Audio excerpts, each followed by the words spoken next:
One nation one election पर प्रधानमंत्री मोदी ने एक प्रोसेस शुरू की है। पहले कमेटी बना दी, फिर मेंबर के नाम बता दिए गए। उसके बाद नरेंद्र मोदी ने फीडबैक लेना शुरू किया है। सूत्र बता रहे हैं कि मोदी एक एक करके मुख्यमंत्रियों से मिल रहे हैं। गुजरात के मुख्यमंत्री भूपेंद्र पटेल से नरेंद्र मोदी की मुलाकात हो चुकी है। यूपी के सीएम योगी आदित्यनाथ कल नरेंद्र मोदी से मिलने वाले हैं। अमित शाह और जेपी नड्डा डेली बेसिस पर मोदी को फीडबैक भेज रहे हैं। प्रधानमंत्री पॉलिटिकल टेम्परेचर नाप रहे हैं। इलेक्शन से पहले वाटर टेस्टिंग हो रही है। जल्द चुनाव कराने में कहां नफा होगा, कहां नुकसान होगा, इसका आंकलन टॉप लेवल पर किया जा रहा है। मोदी को अब तक क्या फीडबैक मिला है और क्या अर्ली इलेक्शन सच में होने वाले हैं?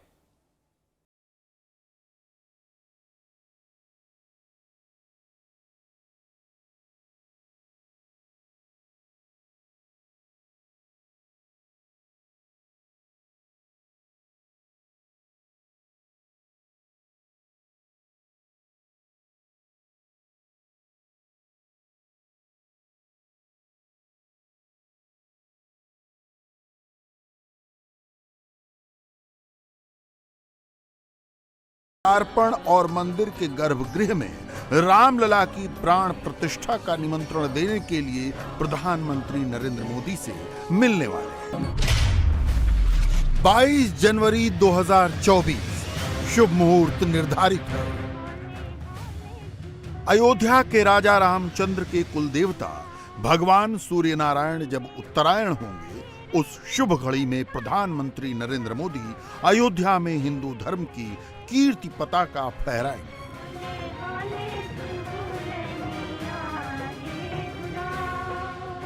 हजार साल तक अटल चट्टान की तरह खड़ा रहने वाले शिवराम के भव्य मंदिर में रामलला की प्राण प्रतिष्ठा प्रधानमंत्री मोदी के हाथों से होगी। सवाल यह है कि चुनाव राम मंदिर के उद्घाटन से पहले होगा या बाद में।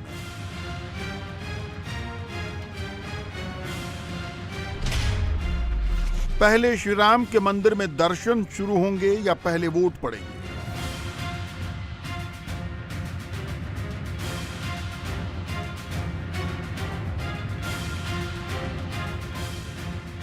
पहले हिंदू धर्म का सम्मान होगा या पहले मतदान होगा?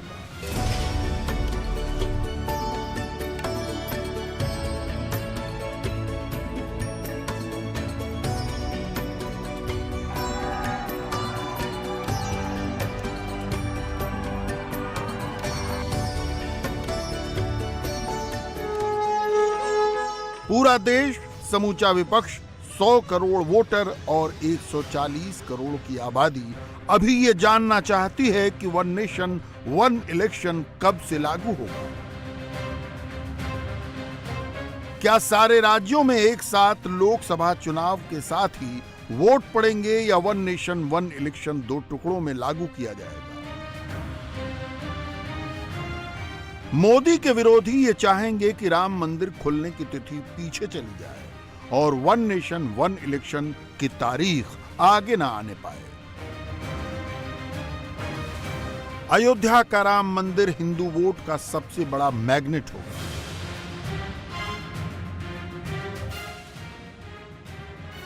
जिस मंदिर के लिए हिंदू समाज ने 500 वर्ष तक इंतजार किया, उस मंदिर में रामलला की प्राण प्रतिष्ठा करते हुए नरेंद्र मोदी की तस्वीर जब देश और दुनिया में दिखाई जाएगी, तब कोई भी ऐसा हिंदू नहीं होगा जो उससे प्रभावित न हो। राम मंदिर के उद्घाटन की तिथि निर्धारित हो चुकी है। एक देश एक चुनाव की तारीख कब तय होगी? क्या ऐसी भी कोई संभावना बन सकती है जिसमें राम मंदिर के लोकार्पण से पहले ही नरेंद्र मोदी चुनाव अनाउंस करवा दे? राजनीति में संभावनाओं का कोई अंत नहीं होता, फिर भी हर संभावना को टटोलना जरूरी होता है।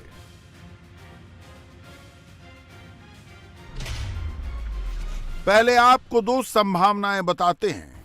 पहली संभावना, राम मंदिर के लोकार्पण से पहले चुनाव हो जाए, और दूसरी संभावना, चुनाव राम मंदिर में दर्शन शुरू होने के बाद हो। अगर पहली संभावना सच हुई, यानी अगर चुनाव राम मंदिर के उद्घाटन से पहले हो गए तो लोकसभा चुनाव इसी साल दिसंबर तक हो जाएगा। ममता बनर्जी और नीतीश कुमार जैसे नेता इस संभावना की बात कर चुके हैं। अगर ऐसा हुआ तो राजस्थान, मध्य प्रदेश, छत्तीसगढ़, तेलंगाना और मिजोरम विधानसभा चुनाव के साथ ही लोकसभा का चुनाव हो जाएगा। चुनाव प्रचार में उतरे बीजेपी नेताओं की तेजी इस ओर इशारा कर रही है, लेकिन यहां ये याद रखना होगा कि नरेंद्र मोदी अभी चुनाव मैदान में नहीं उतरे हैं। अगर मोदी को जल्द चुनाव कराने हुए तो वो खुद भी मैदान में आएंगे। अगर दूसरी संभावना पर अमल हुआ तो पहले 5 राज्यों के चुनाव होंगे, फिर राम मंदिर में प्राण प्रतिष्ठा होगी, उसके बाद लोकसभा चुनाव की अधिसूचना निकलेगी। संभव है कि 2024 और 2025 में जितने राज्यों में चुनाव होने हैं उन सभी राज्यों के चुनाव लोकसभा चुनाव के साथ ही निपटा दिए जाएं। आंध्र प्रदेश, ओडिशा, सिक्किम और अरुणाचल प्रदेश के चुनाव तो वैसे भी लोकसभा चुनाव के साथ ही होने हैं। मोदी हरियाणा, महाराष्ट्र, दिल्ली, बिहार और झारखंड के चुनाव भी मई 2024 में ही करा सकते हैं। एक देश एक चुनाव असंभव है बिना संविधान संशोधन के। बिना संविधान का संशोधन होना जरूरी है। संविधान संशोधन के लिए आम सहमति की जरूरत बनती है। समिति का टर्म्स ऑफ रेफरेंस अगर आप देखें तो इन्होंने पहले ही तय कर लिया है कि 1 नेशन 1 इलेक्शन होना है जरूरी। तो ये अजीब सा समिति है कि पहले ही समिति को आपने कह दिया है नतीजा क्या होगा और आप समिति को टर्म्स ऑफ रेफरेंस दे रहे हैं। कांग्रेस को विरोध करना है तो वो एक्सपेक्टेड लाइन पर चल रही है। सरकार वही कर रही है जो उसे करना है। 1 नेशन 1 इलेक्शन पर बनाई गई कमेटी ने काम भी शुरू कर दिया है। पूर्व राष्ट्रपति रामनाथ कोविंद ने अफसरों की पहली ब्रीफिंग ले ली है, लेकिन रोड ब्लॉक्स आने लगे हैं। 31 तारीख रात 11 बजे मेरे फोन पे नहीं, मेरी ऑफिस की हमारे सेक्रेटरी की फोन पे एक कॉल आई प्राइम मिनिस्टर साहब का जो प्रिंसिपल सेक्रेटरी मिश्रा जी का। कहा कि कैसे हैं आप सर? मैंने कहा ठीक है। मैंने पूछी इतने रात आपने फोन किया, प्राइम मिनिस्टर साहब का कुछ बात कहना है क्या? कहते कि नहीं, मैं सिर्फ आपसे जानकारी देने के लिए और आपकी खैरियत पूछने के लिए फोन किया। मैंने कहा कहिए। ये सरकार एक कमेटी बनाने जा रहे हैं, ये इस कमेटी में आपको शामिल करना सरकार की मंशा है। ये कमेटी की अगुवाई करेगी हमारे फॉर्मर प्रेसिडेंट गोविंद साहब ने। 1 नेशन 1 इलेक्शन आप जो सोच रहे हैं सारे कागजात मेरे पास भेजिए। कागजात देखने के बाद मैं अपना विचार रखूंगा और उस समय आपको मैं जानकारी दे दूंगा।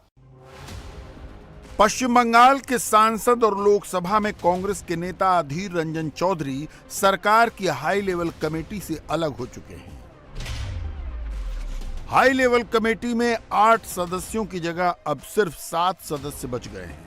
विपक्ष के नेता का स्थान रिक्त हो गया है। क्या अधीर रंजन चौधरी का इस्तीफा मोदी के प्लान में पलीता लगाने के लिए हुआ है? क्या इससे प्रधानमंत्री स्ट्रेटजी बदल देंगे? नहीं, ऐसा बिल्कुल नहीं होगा। अरविंद केजरीवाल का विरोध भी सरकार के संकल्प को डिगा नहीं पाएगा। 9 साल देश के प्रधानमंत्री रहने के बाद मोदी जी किस चीज पे वोट मांग रहे हैं? 1 नेशन 1 इलेक्शन। अरे हमको क्या लेना देना तुम्हारा 1 election, 10 election, 12 election, 20 election, 1 nation, 1000 election. आपको कुछ मिलेगा भाई साहब? अरे 9 साल में कुछ काम किया होता तो आके कहते मैंने इतना तो कर दिया, अभी इतना और करना है, मेरे को वोट दे दो। 9 साल प्रधानमंत्री रहने के बाद अगर कोई आदमी आके कहे 1 नेशन 1 इलेक्शन, इसका मतलब उसने कोई काम नहीं किया। मैंने बहुत सोचा ये 1 नेशन 1 इलेक्शन मोदी जी क्यों कह रहे हैं। सोचने पे पता चला कि असलियत क्या है। तो वो कह रहे 5 साल में एक बार भाई साहब अगर 5 साल में एक बार कर दिया तो 5 साल बाद सिलेंडर 5,000 रुपए का मिलेगा, ये सोचना। 5,000 का सिलेंडर मिलेगा और मोदी जी 5 साल बाद आके कहेंगे 200 रुपए माफ कर दिए तुम्हारे। मेरी तो मांग है 1 नेशन 20 इलेक्शन होने चाहिए। हर तीसरे महीने चुनाव होना चाहिए। हर तीसरे महीने चुनाव होगा, कम से कम ये कुछ तो दे के जाएंगे। मध्य प्रदेश के मुख्यमंत्री शिवराज सिंह चौहान ओरछा पहुंचे और राम राजा लोक का भूमि पूजन किया। चुनाव को राम के नाम से जोड़ने की ये स्मार्ट पॉलिटिक्स हो सकती है, मगर शिवराज सिंह चौहान की बातों पर गौर करेंगे तो दूसरा मतलब निकलेगा। राम हमारे अस्तित्व है, राम हमारे रोम रोम में रमे हैं, राम हमारी हर सांस में बसे हैं। बिना राम के ये देश जाना नहीं जा सकता। राम हमारे अस्तित्व, राम हमारे आराध्य, राम हमारे प्राण और राम हमारे भगवान हैं। बोलिए राम रजा सरकार की। सवेरे में गया था महाकाल महाराज के मंदिर और मैंने वहां हाथ जोड़ के प्रार्थना की महाकाल महाराज से कि हे महाकाल महाराज, मेरे मध्य प्रदेश में, मेरे देश में पानी की वर्षा करवा दो।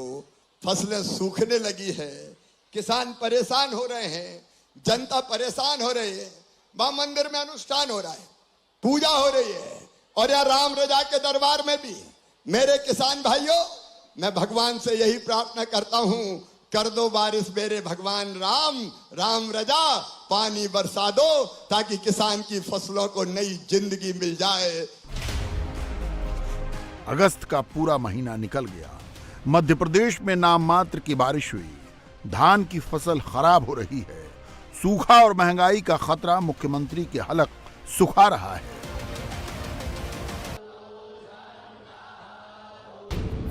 मध्य प्रदेश के मुख्यमंत्री शिवराज सिंह चौहान मंदिर मंदिर घूम रहे हैं ताकि भगवान खुश होकर बारिश करा दें, मगर बारिश है कि हो ही नहीं।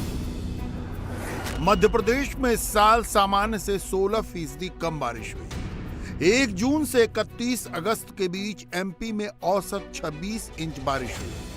मॉनसून अगर सामान्य होता तो 31 इंच से अधिक बारिश होनी चाहिए थी। जुलाई और अगस्त महीने में बारिश सामान्य से कम हुई। मध्य प्रदेश के 40 जिलों में सूखे की स्थिति है। 13 जिलों में रिकॉर्ड तोड़ सूखा है। कम बारिश होने से डैम खाली है, पावर प्लांट ठप है। बिजली की मांग रिकॉर्ड 13,500 मेगावाट पहुंच गई है। अच्छी बरसात हो जाए और मैं जनता जनार्दन से भी अपील करता हूं कि अपने अपने गांव में, अपने अपने शहर में जो भी परंपरा हो गांव की,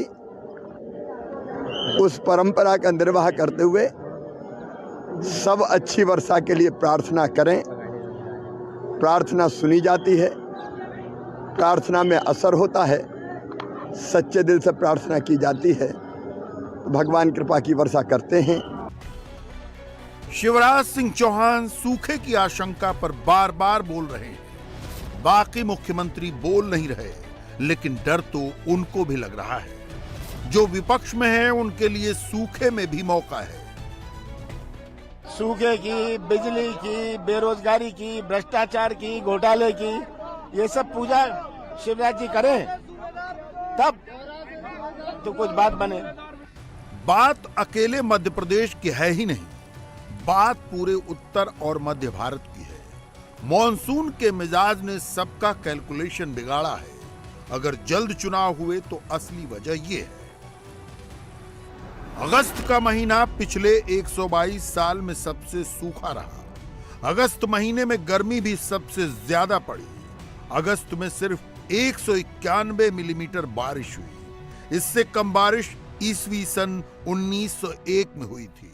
मौसम विभाग का पूर्वानुमान है कि सितंबर भी सूखा रह सकता है। सितंबर के पहले हफ्ते में बारिश की कोई संभावना नहीं। सितंबर के दूसरे हफ्ते में हल्की बारिश के बाद मॉनसून खत्म हो सकता है। दक्षिणी प्रायद्वीप और पश्चिम मध्य भारत को छोड़कर देश के बाकी हिस्सों में तापमान सामान्य से ऊपर रहेगा। प्राइवेट एजेंसी स्काई मेट ने भी सामान्य से कम बारिश की आशंका जताई है। गर्मी बढ़ी है, बारिश घटी है, खरीफ की फसल खराब होने लगी है। बारिश नहीं हुई तो आने वाले सीजन में रबी की फसल को बचाना भी मुश्किल होगा। एक टमाटर की महंगाई ने सरकार के माथे पर पसीना ला दिया। सोचिए क्या होगा अगर सारी सब्जियां एक साथ महंगी हो जाएं।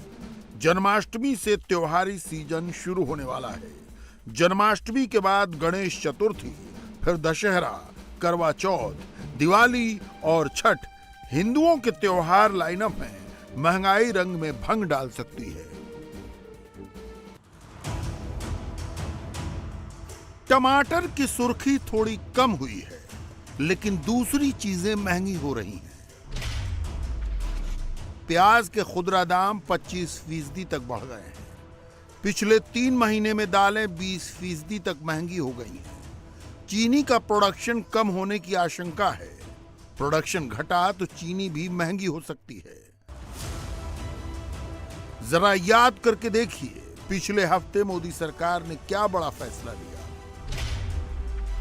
रसोई गैस सिलेंडर के दाम में 200 रुपए की कटौती, सिर्फ उज्ज्वला योजना के लिए नहीं बल्कि मिडिल क्लास के लिए भी।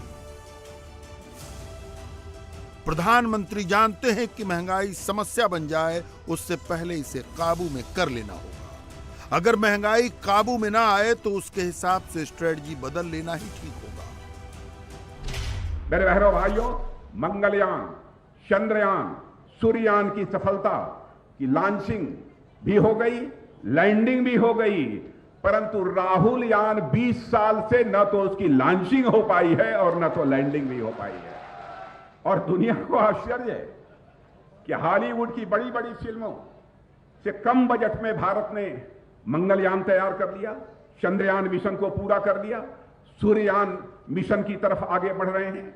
मैं समझता हूं कि बहनों भाइयों, आप सबके कारण यह नए भारत की आवाज है, यह नए भारत की ताकत है जो कहती है जय जवान, जय किसान, जय विज्ञान, जय अनुसंधान और हमारा भारत महान। मोदी के लिए धर्म का गणित सही चल रहा है। जातियों के कैलकुलेशन में भी मोदी को दिक्कत नहीं है। दिक्कत होगी महंगाई से।